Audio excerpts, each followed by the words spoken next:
Have you seen Stargate? Now, as someone who loves Stargate, I mean, I absolutely adore it. I watched this completely backwards. I saw all of SG-1, Atlantis, and my personal displeasure universe long before I ever saw, well, even heard of Stargate the movie. I still remember the first time I heard of Stargate. It was in a conversation over if I had seen a Stargate movie with a friend. He asked if I seen Stargate the movie, and I said, "Which one? The time travel one with Ben Bowder or the one where they finally defeat the Ori?" And he said, "The one with Kurt Russell." Couldn't we try sending Kurt Russell into a portal? And that's how I found out that my favorite TV series is based on a movie that came out 3 years prior, which I think highlights how good the TV series is, that not even a thought crossed my mind of a movie before, or that I really needed that much prerequisite for the concept of Stargate to work. But we're not here to talk about Stargate, Brad Wright's baby, but Stargate, Roland Emmerich's planned trilogy, which honestly, the ending to this movie was perfect, that a sequel shouldn't have followed it, and MGM did the right thing by pivoting over to TV. Now, let me tell you a little bit about the director, writer, and the cast before we move over to the plot. Can you do that or not? I can't. Roland Emmerich is our director, and honestly, for most people, he's a hit or miss director. You either like his movies or you think they're shallow and dumb, which is understandable because he specializes in popcorn movies. If you go over the movies he's made, not a single one of them will pop up in your top 10 best movies ever. But the important part, he does have movies that probably pop up in your favorite rewatchable movies. From Universal Soldier to The Patriot to White House Down, he has made dumb, fun movies. But looking over his filmography, let's look at his 1990 Moon 44 movie. Is it good? I don't know. I don't go out of my way to watch Emmerich movies, and this is one of the ones I have not seen. Then why bring it up? Well, because of who he meets while making this movie. Dean Devlin, our writer for Stargate. The fascinating thing about Devlin is the friendship he created and has with Roland Emmerich.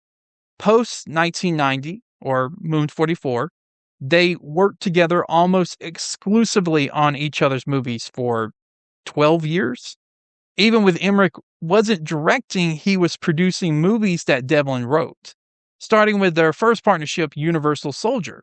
Now, while they were working on that movie after meeting each other in 1990, they took their passion projects after chit-chatting for days, weeks, and months and merged them together.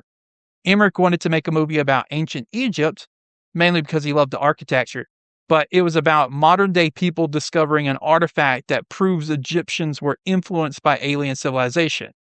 Devlin was working on a similar, well, an alien premise-wise, story that he described as Lawrence Arabia in space, which I'm just going to say that's Dune. That's Dune, right? But while writing and directing Universal Soldier, they took their two passion projects and several sketches, blended them together because, they knew what they were saying, but every time people tried to read their madman scramblings, it wasn't coherent. So sketches were made. But they finished up on their script, pitched it, and got backing from a few production companies, one of them being the infamous Carolco Pictures, which went out of business, I think, 2 years later. But an interesting thing about them trying to pitch it to these companies, no one wanted to sign on to their project because they believed they weren't asking for enough money. Emmerich insisted, though, that they could make Stargate on a $50 million budget with some back funding if required, which I think went up to like $7 million. But people kept telling them they needed $100 million. You cannot hire this many extras, have a movie this grand and big without $100 million, which you may not think that actually makes people turn away from you, that you come in with a lower budget. But it does because people think that you really don't know how to plan a movie or a budget, and you're going to keep coming back to them for more money. And this is going to have to affect other projects they're working on. So for a very long time, they were turned down before they finally got all these production companies to agree to help them out. Afterwards, after Stargate proved to be a wild success, Emmerich and Devlin would team up more times for other movies all throughout the 90s and the early 2000s, like Independence Day, Godzilla, The Patriot, Eight-Legged Freaks. Emmerich would also produce Devlin's Godzilla TV series. And they would team back up once again in 2016, I believe, for Independence Day Resurgence. So, I assume they are still both very good friends. Stargate. A Roland Emmerich film. Now, the cast. Our three main stars are Kurt Russell, James Spader, and Jay Davison. Kurt Russell? How do you not know Kurt Russell? The guy has been in some of the most iconic movies, working with some of the greatest directors like Quentin Tarantino and John Carpenter. From movies like Escape from New York, The Thing, Big Trouble in Little China, Tombstone, Sky High, shout out to one of my childhood movies, and Hateful Eight. Now, for some of you hardcore Russell fans, you may be thinking, what about Fox and the Hound? It made me sad when I was little, so we're moving past it. But Russell, though, is a fantastic actor who has been shockingly snubbed by the Golden Globes and the Oscars. Well, the Golden Globes did at least give him a nomination for Silk. Oh, no, not that Silk. I meant Silkwood. But yeah, completely snubbed for years. James Spader, on the other hand, same treatment. But he does have more than one Golden Globe nomination. Now, I would be, still shocked, but not as much if you haven't seen a Spader movie, but I would be still shocked if you haven't seen movies like Pretty in Pink, Mannequin, movies that really launched Spader into fame before, now, if you haven't seen movies like White Palace, 2 Days in the Valley, or Secretary, I won't hold it against you. Wolf, though, with Jack Nicholson as a werewolf, that's mandatory viewing. But you probably know James Spader mostly from 4 roles. Boston Legal's Alan Shore, The Office's Robert California, The Blacklist Raymond Reddington, or Marvel Cinematic Universe as the voice for Ultron. And finally, our less known lead, or I should say less cinematically, if that's a word, known actor, Jay Davison. Jay Davison's career as an actor was short, 3 years, if you don't count the short film he did in 2009. But his film career began in 1992 when Emmerich and Devlin were working on Universal Soldier. Pretty neat. But he wasn't in Universal Soldier. In 1992, he did a movie called The Crying Game. Now, I haven't seen it, but it does look interesting. The movie got him nominated for 3 supporting actor roles from the Academy Awards. He upped Russell right there. The BAFTA and the National Society of Film Critics. And he was actually nominated for Chicago Film Critics Association Award for Most Promising Actor and Most Promising Actress. There, I ruined the twist of Crying Game. But after The Crying Game, Davison would go on to do this movie, Stargate, asking for $1 million. And along with Russell's $7 million, that's nearly a fifth of the budget. But he received it, though, which shocked him. The reason he asked for $1 million was he thought they would turn him down and reject him. That's weird, right? Well, Davison, after hitting huge fame and stardom, despised it. He wanted nothing more than to return to doing fashion. Oh, I might have had to lead with that. He was a very successful model before and after Stargate, mainly for his androgynous look. So after the success of Stargate, he did a TV movie and disappeared. Kind of. Well, he disappeared from Hollywood and he went back to the catwalk. Outside of them, there are a couple of more people who I won't go into depth about, like Vivek Linsford or Eric Avari, French Stewart, or Jaman Hansu, or... It's me, Al Tuttle.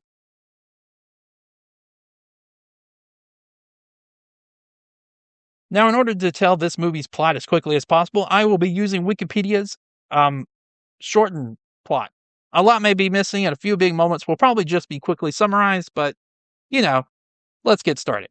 In 1928, in Giza, Egypt, archaeologists Professor Paul Langford, accompanied by his daughter Catherine, unearths cover stones engraved with Egyptian hieroglyphs and other markings. Beneath, he discovers a large metallic ring of unknown purpose. In 1994, big gap, the now elderly Catherine invites Egyptologist and linguist Daniel Jackson, PhD, to translate the hieroglyphs. I mean, that's a long time not to know how to read that. And to just jump off topic real quick, did Atlantis the Lost Empire steal this whole movie? I'm serious. After rewatching this, the whole movie just feels like it was lifted by Disney and rewritten for Atlantis.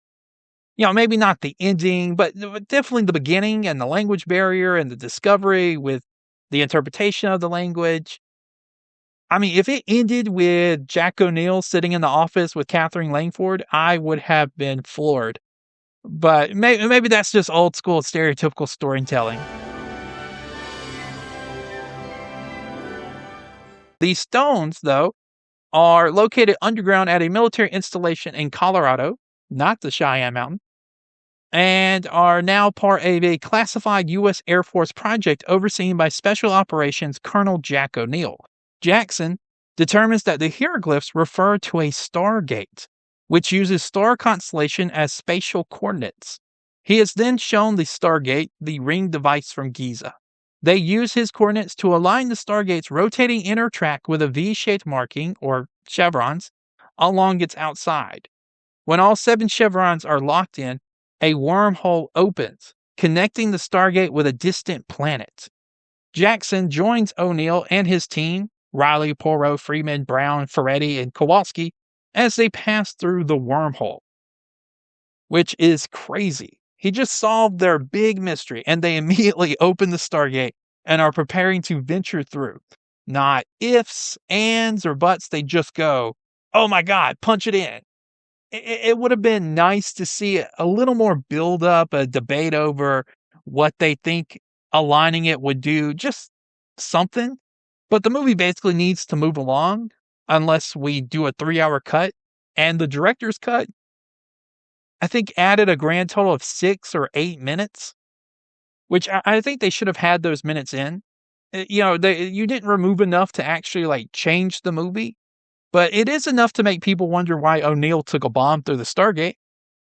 I mean, did they ever really answer that? They emerge inside a pyramid on the arid desert planet of Abydos, which I don't think has a name until SG-1. Jackson attempts to locate the symbols required for the return journey through the Stargate, but fails, which is one of the main reasons why they went through the gate. They thought Jackson knew how to get home, but he lied. O'Neill orders Kowalski to set up camp. Jackson sees a mastage, a large animal with a harness, which drags him off when he approaches it to investigate. O'Neill, Kowalski, and Brown follow, and they discover a tribe of humans working to mine a strange mineral, which Brown identifies as the same material the Stargate is made of, which they give a name to in the TV series SG-1 as Naquita. Super rare, super dense material. And I didn't have to mention that, but the reason I wanted to was I wanted to go on a little rant. Kyber crystals, dilithium crystals, Naquita, which may have also been a crystal. What do they have in common? Super rare material. That's only really rare when the story requires it. Yeah. Anyway, sorry. I just wanted to bring that up. That's one of those frustrating things. Back to the plot. O'Neill radios the others to secure base camp, following them back to their city. Jackson realizes that the people speak a variant of ancient Egyptian and is able to communicate with them, which I'm just going to say took him long enough. The Stargate is inscribed in Egyptian. There's a massive pyramid that he literally says, well, it's not that easy. This is a replica of the Great Pyramid of Giza. And even the stone slabs are covered in hieroglyphs in Egypt. Connect the dots. But he learns that the tribe sees him and his comrades as emissaries of their god Ra due to an amulet given to him by Catherine. The tribe's chieftain, Kasuf, presents Jackson with his daughter, Shari, as a gift. Although Jackson initially refuses her, he later becomes romantically attached to her. Plus, after trying to reject her, shocking and making everyone afraid that his daughter wasn't good enough, Jackson took Shari back to his room, so he was married to her after that. Also, her name's not Shari, that's her name in SG-1. I don't remember how to pronounce it from the movie. I think it's like Shori or something like that. Daniel. I'm Daniel. Shorty. O'Neill befriends Kasuf's teenage son, Skara, and his friends. That night, Ra's ship arrives, causing a large sandstorm. A sandstorm that actually begins before the ship arrives, which I thought maybe the ship did it, but hours go by. So maybe Ra creates a sandstorm before his arrival as a way to create mystery. Maybe. But Ra, anyways, he lands atop the pyramid structure. His soldiers capture Ferretti and Freeman while killing Poirot and Riley. And this is actually a very good action scene. I really liked it. Through hidden markings and discussions with the tribe, Jackson learns that Ra is an alien being who came to Earth during the ancient Egyptian period to possess human bodies to extend his own life, which apparently the people know this because it's written down, and yet they still worship him as a god. Maybe there was a time when they didn't and simply follow him out of fear, and then he banned writing. Maybe, but they still know how to read the writing. I don't know. But Ra enslaved these humans and used the Stargate to bring some of them to Abydos, which in this story is in another galaxy. Like, the Milky Way wasn't big enough. The beam has locked itself onto a point somewhere in the Kalium galaxy.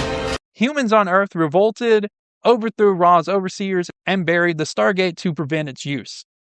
During this investigation, Jackson comes across a cartouche containing 6 of the 7 symbols needed to configure the Stargate for the return to Earth, but the 7th has been broken off and has worn away. When Jackson, O'Neill, Brown, and Kowalski return to the pyramid, there is a firefight against Ra's soldiers.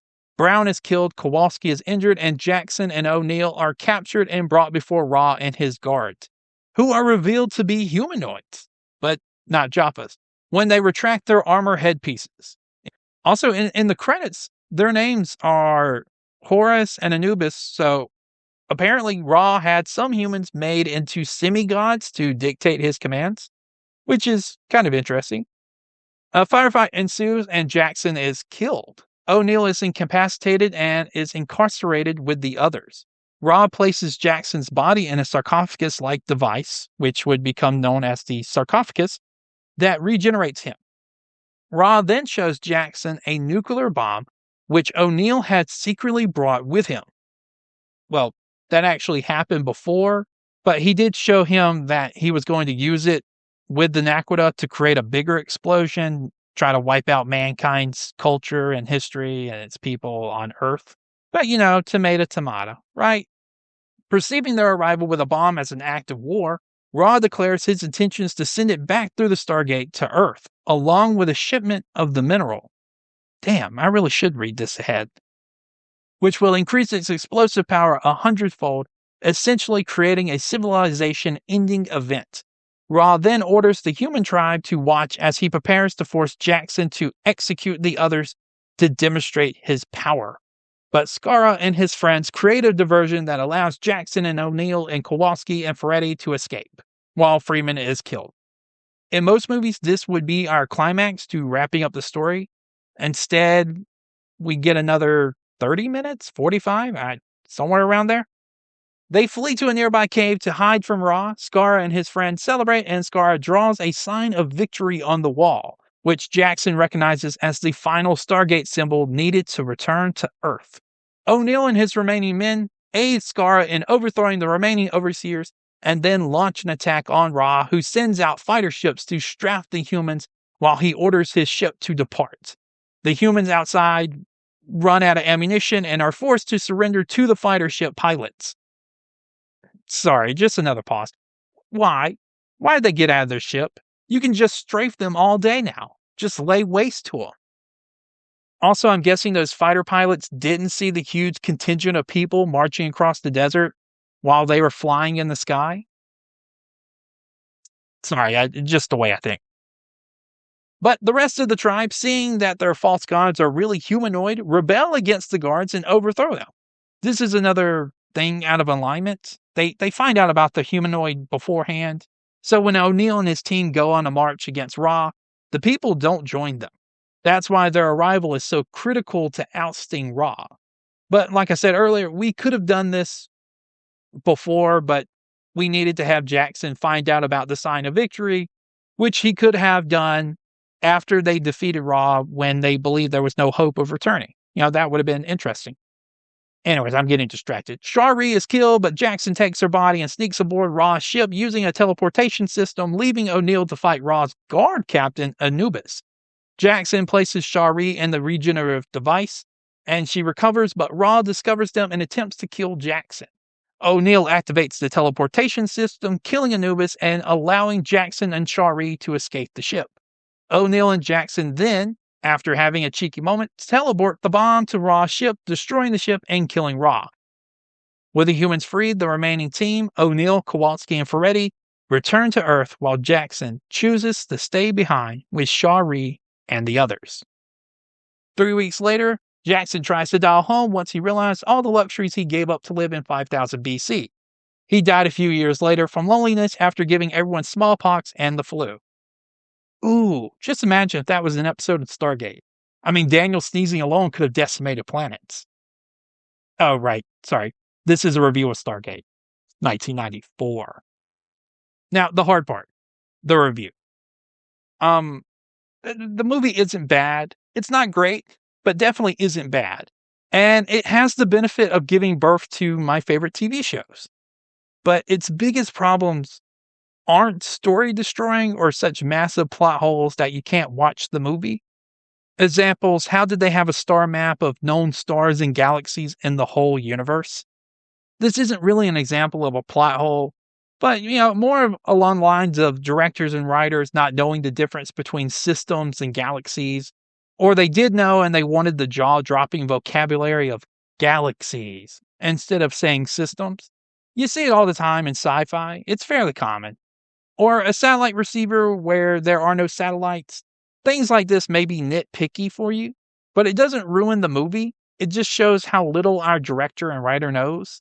And many of these issues would be fixed years later and retconned by SG-1 with the biggest invention, walkie-talkies. But if this was any other movie, I would give it a 6. We have things and setups that don't really matter. Kurt Russell's O'Neill has just recently lost his son, so he doesn't give Skara his gun, because, that's how his son died. His son accidentally shot himself. Yet, regular instinct should tell you to keep guns away from kids, period. The death of his son shouldn't have influenced that. Plus, it was also unimportant to the overall plot. I mean, did I even mention it in the plot, which I did not write? This is covered more deeply and thoroughly in the TV series, which I still recommend that you go watch. And I swear, this will not be the last time I ever mention the show. I love the show. But Ra also has this huge spaceship, hundreds of slaves on the planet, and tens of young boys and men pampering him. And Emmerich couldn't get more than 5 guys to play bodyguards. I will admit, though, I do like how this pyramid ship opens up over the pyramid and closes when launching. But it does still mean you have this huge hollow gap in your ship so you can land on a massive triangle. Like, you just couldn't have a landing pad. Now I'm just being nitpicky. The movie is a 7, 6 in general, but 7 for giving birth to one of the best sci-fi TV shows to ever exist. Anyways, I'm Tom, and you guys watch out for aliens that want you to worship them as gods. Bye.